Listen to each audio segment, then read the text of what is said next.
Well, good to see all y'all. I don't have much to say. I'm tired. I'm more tired than y'all, so I'll just go at it. Coach, I think after the first practice, Coach Pittman came in and said he wanted to have Branham and Shaq working together, and then Blackstock and Harris working together. We've seen them mixed up a little bit in the last few days. Kind of, how much are y'all mixing up? Is that like a day-to-day thing, or within the same practice? Kind of, how's that going? Well, we started that way just for continuity, so the beginning of install, and you just don't want to have too many moving parts right away. And so we just kind of said the first few days, let's just keep the two guys working together so they can do the reps in individual, do the reps in team. And so since then, after about 3 days, we stopped doing that. We're rotating guys and moving them around and working with different lineups and different groups. So they're used to that. We've been doing it all summer, and all of our walkthroughs all summer. So it's not like a new thing for them. They've been working with each other. And with Kobe, coming back from his injury, just how has he looked? We've seen him with the ones, during the time we've gotten to see. Looks good. He's 6'5", 330. He's mean, plays hard, loves to play, has good stature, working on his technique. He's still got some rawness to him that we got to clean up, but he's got all the tools and he has the football IQ and the passion to do it. So he's looked really good. Another Kobe question for you. Obviously, redshirt freshman, you're seeing less and less younger offensive linemen maybe starting here in the SEC. What are some attributes that maybe he has that allows him to compete for that job as a young guy here? Well, to me, when you talk about young guys playing, you have physical maturity, mental maturity. You might have a kid that checks the box off from a physical standpoint but hasn't gotten the mental side of it yet, or vice versa. So, the old adage of play the old guys. You want to play the best guys. You want to play the guys that have earned the right to play. And so, for him, he has that physical stature, so he's not necessarily behind from a size standpoint. He still has a long way to go in his strength. I would like him to get a lot stronger than what he is. But just from the size of him, he can handle it.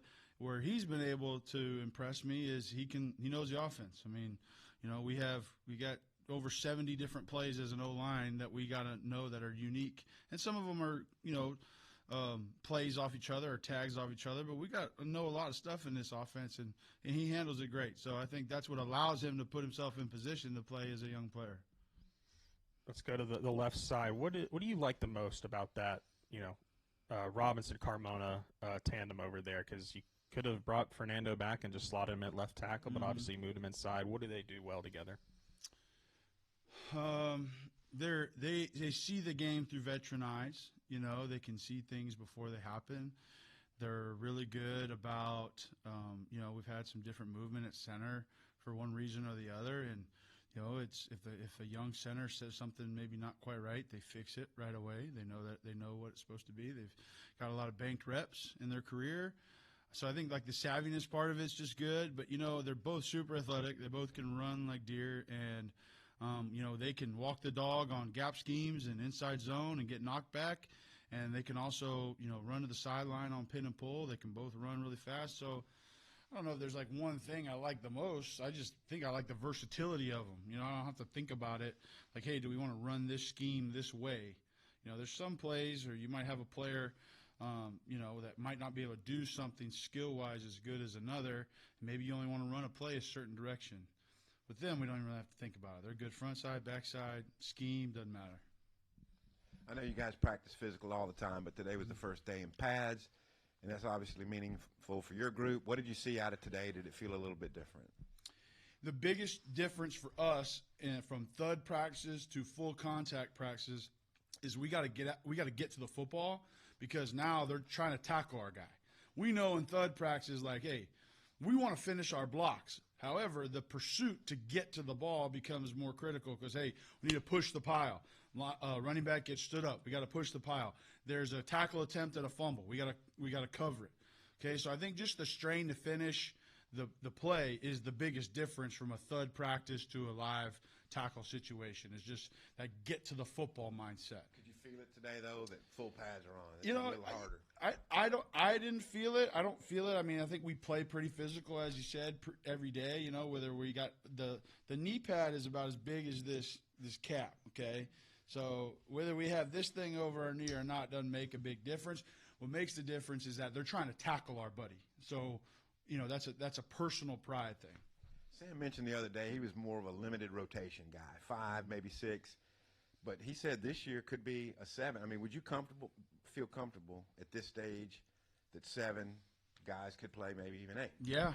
I mean, if you look, there's no reason you would look, but 2020 when I was at Brigham Young, I had 7 starters.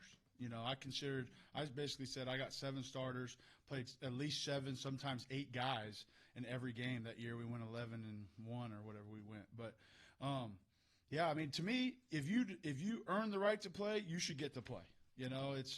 If there's a clear drop-off, then that's when you start questioning. 2015, when last time I was here before I left, those guys didn't come off the field the whole year. And we didn't have any injuries, and God bless us, we were lucky as heck. Denver had to come out of the Tennessee game because his helmet popped off for one play. Johnny Gibson ran in and ran off.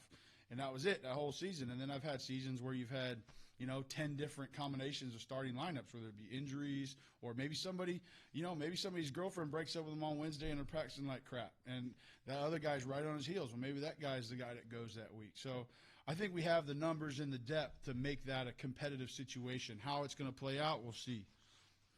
You go against them every day. Just what are you seeing from the defensive line when y'all go up head to head? Various strengths. There's sometimes you play a team and there's like a clear, like they recruit the same guy across the board. I used to remember when you compete against Alabama, every 4-eye, 0-4-eye was going to look the same from one year, the next year, the next year, the next year. Just looked the same, played the same. What I think our D-line has that makes it a huge problem for us is we got big 2-gapping guys like Ian him and Cam can just sit there and play both gaps and stand you up. And you got penetrators like David and Danny who can get off the rock, and they are in the backfield before you even know what happened. So to me, the hardest thing about our D-line dealing with them is like, okay, you might teach a combination block versus this guy like this, but it ain't going to work against the penetrator. It might work against a 2-gap player, but it's not going to work against the penetrator. So that becomes a challenge for us. It's like, hey, Danny's right here. Danny's going to jump the cadence. He's going to get off the rock fast. We might have to change something up in how we're doing it. And I think that's what makes them hard to deal with every day. And they're big. They're strong. I mean, we have a strong D-line. They all can hold the point, and they've been giving us trouble. And then our edge guys have a great balance of speed to power and speed. We got guys that can come off the edge and run through your face, and then we got guys that can give you some wiggle and make you second guess and freeze you in your stance. So I think the coolest thing about our D-line is the various specialties that guys have and how they can kind of play off each other. And I can't wait to see what they do in the fall, because that's pretty cool lineup to have. You can do different things. And whenever Fernando switched inside, in the spring, what was that, I guess, maybe learning curve like? How quickly did you feel like he was starting to grasp it and perform how you knew he could inside? Fast. I mean, it's a lot. The biggest change from tackle to guard is everything happens faster, right? When you're a tackle, your brain doesn't have to operate quite as fast as that. If you look at the analytics, and I don't know if you guys care, but like when you do like cognition testing on athletes when they're getting ready for the NFL, you want your center and guards to have higher scores on that than your tackles, because everything happens so fast. And so I think that was really the only learning curve. That, and then understand, hey, you're an inside player. You're no longer setting the width of the pocket. You have to set the depth of the pocket now. So from a mindset and technique standpoint, that is different. But I feel like we got that figured out almost all the way through spring ball and throughout the summer and this training camp. He had one rep 2 days ago where he kind of turned into a left tackle on the 3 technique. I was like, hey, you're not a left tackle. He ain't just running him up, okay? So it shows up every now and then, but I think he's done a great job. We care. Yeah. You mentioned Kobe. You wanted him to get stronger. I'm wondering about, obviously he had the pectoral that had to have set him back a little bit. How long has he been able to go full go, and did that set him back a big bit, in your opinion? I mean, I think anytime you lose time, it is setting you back. I mean, he missed 2 months of working on his pecs. I'm sure his girlfriend would have liked to have him been able to do some bench press over the summer. But so obviously, I think that set him back from a football IQ standpoint. He was always engaged, always in meetings. From a athleticism standpoint, he's not out of shape. I was worried about him being out of shape, but he ran basically the last month of the summer. So he didn't lift as the same in July, but he ran and did everything almost 5 weeks before camp. So he didn't come in out of shape, and that's been, I think that's what's helped him, because I think if he would have missed the running, he'd probably be struggling from a conditioning standpoint.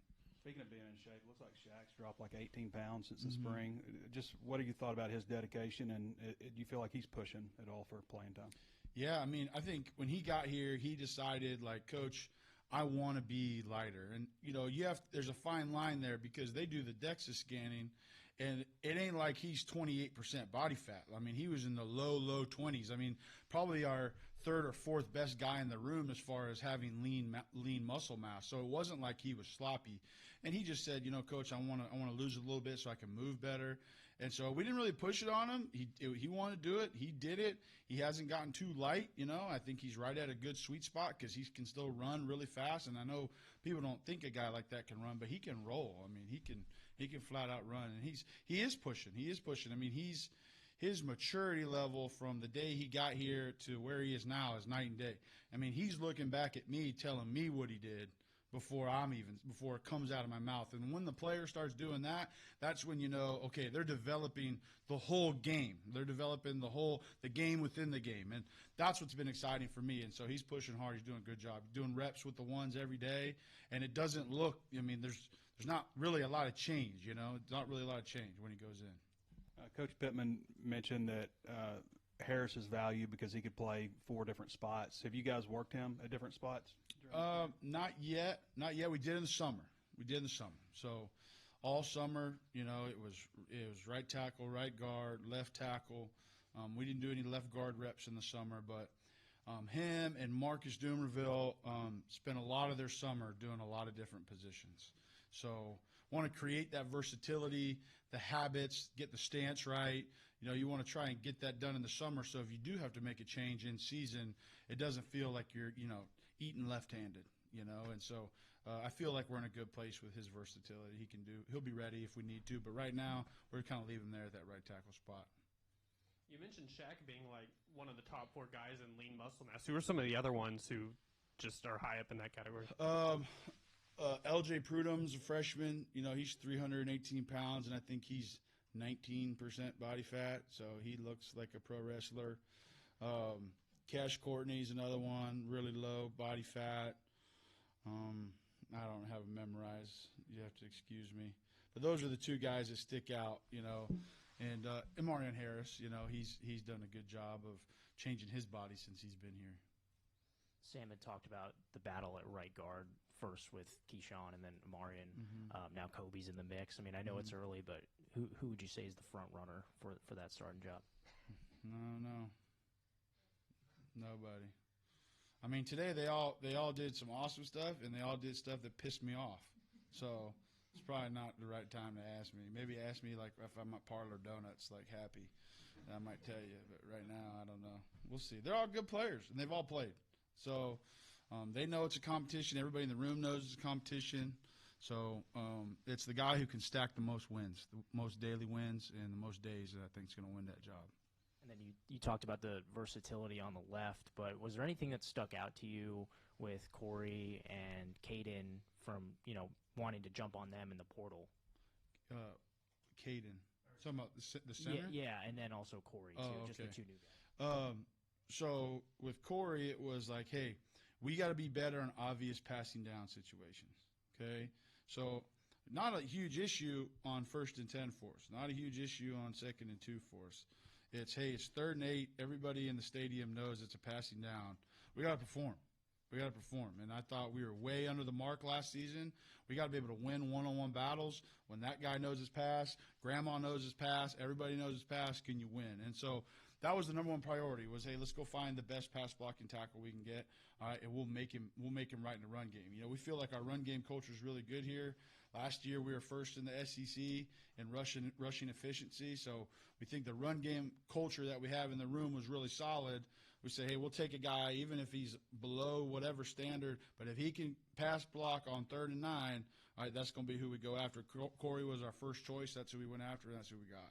And then Kidler, it was like, can we get a guy who's done the position, played the position in big moments and hostile environments, that can handle the pressure of making the calls, and, you know, just a personality. As center, you want a personality that you vibe with as the line coach. You know, I've been really blessed to have coached some awesome centers in my career, and when you and your center are on the same page, man, it's really hard to be bad. You know, and when you're not, it's not very fun. And so I think just personality-wise, he was a great fit for us too. So he's done a great job. And then with it going to full pads today, and you were talking about pursuit of the ball, is that why you started out with an Indy, kind of that 3v3 drill where the guy tails on the shoulder and you have to run out a little bit and meet a guy? Yeah. Well, which drill are you talking about? I don't know the name for it. It's just, I think it was like a 3v3, and then guys would be defenders would be holding the pads, waiting. Oh, that was counter drill, and so that was we're just working gap schemes. Those are counter pulls, guard, tackle, counter. Yeah, that's all that was. Last year it seemed like you mentioned the struggles on pure passing situations, and it seemed like sometimes opposing defenses had some success blitzing, especially maybe up the middle. Is that what can Caden do to kind of alleviate that this season? I mean, it's everything. I mean, no one, because here's the deal. They're going to line up in one or two fronts on base downs, you know. Third down, that's is what the D coordinators live for. This is what they do all offseason, is what kind of cool stuff can we come up with on passing downs to confuse the group. So you go into a game, all right, hey, these are the three subgrouping rush packages we got to be ready for. Here's the game plan for them, okay? Every game, there's going to be a new subgrouping rush package that you're not ready for. I mean, the D coordinators, and I think they're smart, because you're not going to do the same exact blitz pattern out of that same exact load front that you did week one as week two, because we rep it, right? So you got to be able to have rules for the structure, okay? Is it overload? Is it loose double mug, all right? Is it a 3-2 mug where one guy's going to spy Talon and the other guy's going to have the back, and they're going to flush rush you? Okay, so there's all these various third down things we see. We go into the game with, hey, here's the game plan of what we're going to do. If something else shows up, we got to rely on our base principles of the protection, right, our base rules to be able to survive that down. Okay, because it's never a good enough excuse to your coordinator, well, they hadn't shown that before. BS. Okay, that ain't the answer. The answer is your base rules got to be good enough to stop that new thing that maybe you hadn't seen. And so whenever you have a center where you're on the same page with him and they know the game plan for the stuff that we know is on film, right? We know that they're going to do this. And then what are the things they might do? Like, I'll guess, like, hey, I think they're probably going to put in this wrinkle now. And so we'll rep that. You know, even though they hadn't shown it, I just years in this league and years going against it, you're ready. You know, like this is the next thing in the maturation process of this third down package. And so then you might work that on Wednesday. So you really just need to have that trust. And when that center commands it, man, when he commands it, everybody feels that confidence, right? When it's soft and like that's when everybody starts playing timid, right? And so I think all of our centers have done a really good job. I mean, this year we got 3 centers that know what we want, know the game plan versus what our defense is doing, which our defense gives us a lot, and they're executing and make the right calls. And man, blocking on third down is 85% knowing who you got, right? The other 15 is just winning. But just know, we had too many issues where there's a free runner. Hey, the game plan was to do a 4-man slide, and we don't get it called, right? That's an issue, and I feel like we've improved in that area a lot. You touched on the freshmen's their body fat earlier. How have they impressed you maybe just in practice? And I would say it was the first day of pads, but we got to see a couple of them working with like the second-team offensive line today. It seems like maybe they're further ahead than some freshmen might be. Maybe the best group of freshmen I've had as far as toughness, football IQ, passion for the game. They just check a lot of boxes for young guys, man. And they all check that physical maturity box I talked about. They all are big. They all are strong. I mean, Cash, LJ, and Blake are 3 of our strongest O-linemen that we have. And they're all true freshmen. So they check that box from a physical standpoint, and then I've just been amazed at their ability to handle the install. I mean, to be quite honest with you, I mean, I think Cash Courtney as a center has maybe, 4 MAs through this whole practice camp so far, which is like crazy with how much install we have. It kind of leads me to my next question. Coach Pittman always talks about needing multiple centers. Just how do you feel about the depth you have behind Kittler? Yeah, great. I mean, I feel a lot better this year than last year. I mean, you like to have 4 that you feel like, Coach Pitt will say 5, but I think in 2020 at BYU we played the Boca Bowl with our 4-string center, so that's the deepest I had ever got. So I haven't got to 5, so maybe I'm just blessed. But you like to have 4, and I feel good about it. Right now I think we could put 3 out there right now and run us through the game and win an SEC game. I do. I think all 3 of those guys know the offense. They're all strong. They all know what they're doing, and so I feel confident with our depth there. And you mentioned that year at BYU where you said you felt like you had 7 or even 8 starters. When you go into a game with that many guys, you have like a plan like, hey, these guys are going to play this series and this guy's going to play this series, and is it a feel after that point? Or kind of how do you go about doing that if you do have It's multiple exactly guys? what it is. It's exactly what it is. I mean, you have a plan. Hey, I want to put this guy in 3rd series, and if the guy that's in is kind of cooking, let him cook. Don't turn the heat off on him, and then.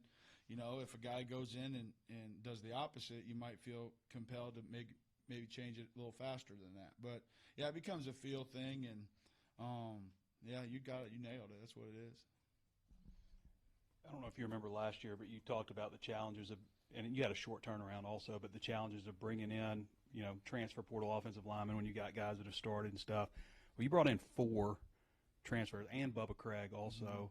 Mm-hmm. I just wanted you to talk about the challenge and I guess the feeling of success that you were able to do that and put together an offensive line that really has – I mean, there might have been like 6 guys last year that could have started for you, in my opinion. It might be different for you, but you got a lot of competition now. Yeah, I mean, I think you nailed it. I mean, we had pregame meetings last year where it was like, hey, who's the backup right tackle? Joe Moore. Who's the right guard? Joe Moore. Who's the center? Joe Moore. And so we had some of those meetings last year. So it is different. I just think it's your job. You got to have a passion for acquiring talent. I mean, you're going to recruit your own sadness or happiness. So you got to go evaluate the players, get the guys you want, know what you're looking for, know what you need. The recipe is never the same year in and year out. Everybody's, the NFL has all their standards, their height, weight, all this stuff, but like personalities matter. Like, hey, I don't have any alphas right now. I need to go find an alpha. Or, hey, I need a brain. I need a real brainy guy. Okay, I need to go find a brain. So there's all these different attributes that come in when you're looking to put together a group. And I like to recruit diversity. I like to get guys from East Coast, West Coast, city boys, country boys. I think you got to have a little bit of everything, and that kind of puts those natural barriers of communication down where it's like, okay, we're all different, so we better start talking to each other. It's not just like, hey, we're all country boys, we're all city boys, And so I think all of that goes into it. I know maybe people don't think about it. You just want the highest star you can get or whatever. But, I mean, to me, the personality fit in our room is more important than anything just because of how connected we got to be. No, you haven't really ironed out who's starting and who isn't. But last year when you look at the backup offensive line, as you kind of mentioned, you really just see like one future potential starter in Kobe Branham. Mm-hmm. And this year, you've got Bubba Craig's a young guy and Kavion's a young guy. I was wondering if you could talk about maybe those guys specifically and just also having built a little bit of a foundation for the future also. Yeah, so one thing, and I was joking with you last year, Trey, after you put that article, like, hey, they're screwed next year. I think Trey put out an article and said, what in the world will they do next year? And we hadn't even played a game yet. So I was like, cool, Trey, good article. And but my point is that was intentional to go get portal guys that were young. Like, finding redshirt freshmen and Shaq and Kavion in the portal, that was on purpose because I knew we had to go get a vet left tackle or just the best left tackle we could get. And then it was like, okay, let's get a vet here, a vet center, but hey, let me get a young tackle, all right, who's early in his career that can play behind Corey Robinson and develop and learn the game from him. So, again, it just kind of goes back to everything was intentional with what we targeted. It wasn't just like, hey, throw the net out wide and just hope you get 4 or 5 guys, right? I wouldn't have taken Bubba Craig if he only had 2 years left, but he had 3, so I took him. So all that goes into it when you're deciding how that room's going to be built up.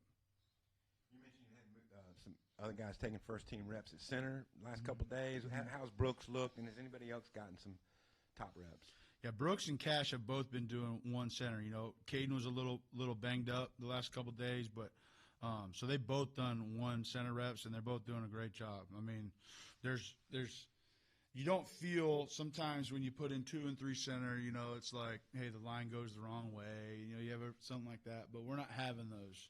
And so because to me, and there's a lot of pressure, like, hey, you guys are snapping the ball to Taylon Green. So if you make the wrong protection call and you mess up that guy, we got a problem. Okay, so I think they feel that ownership of like, hey, man, I got these vets around me. I got a veteran quarterback. And Taylon helps us a lot with that too. Like Taylon will make those blitz checks and those run checks because he's another year in. So he can help our centers even more so with what he sees, because he has big vision. We try to have big vision, but we don't always have big vision. Taylon does. So he's helped those centers a ton too, just giving them confidence. The knee braces for all linemen have been around for a while. Is that just the de facto? That's what we're doing, or are you like a big advocate? And do you think the stats say it lessens injuries for knees? Well, what we do here at Arkansas, our policy is when we're in padded practices, we wear knee braces. Games are optional. So if they want to wear them in games or they don't want to wear them in games, it's up to them. But when we're in padded practices, we wear them. When we're in non-padded, we don't. If you're asking my personal opinion on it, let's not try to light the world on fire. I think of the movie Forrest Gump, okay? You got little Forrest. He's got these braces on, right? And he's been told, man, you're slow, stiff walker, right? And then the boys start chasing him, and those knee braces pop off, and he's the fastest thing in Alabama. So that's my belief, as I think they're a little restrictive, and we're already the worst athletes on the field, so I would like to not make that even more so. Didn't expect that, but thank you very much, Eric. How's City Boy Corey Robinson doing? Is he kind of living up to what you expected to get from him? Yeah, super proud of him. He's done a good job. He knew that the great thing about Corey is he's very coachable. He knows his strengths and weaknesses, and he's not satisfied. I think he was really looking to compete in this conference. He wanted to show that he could play 8 games in the SEC and the 9th in the championship, and he wanted to show he could do it. And he needs to be part of that group of combine tackles that everybody's talking about next year. And he's done a good job. He's not perfect. He's got a lot of stuff to work on, but he's an eager and willing soldier.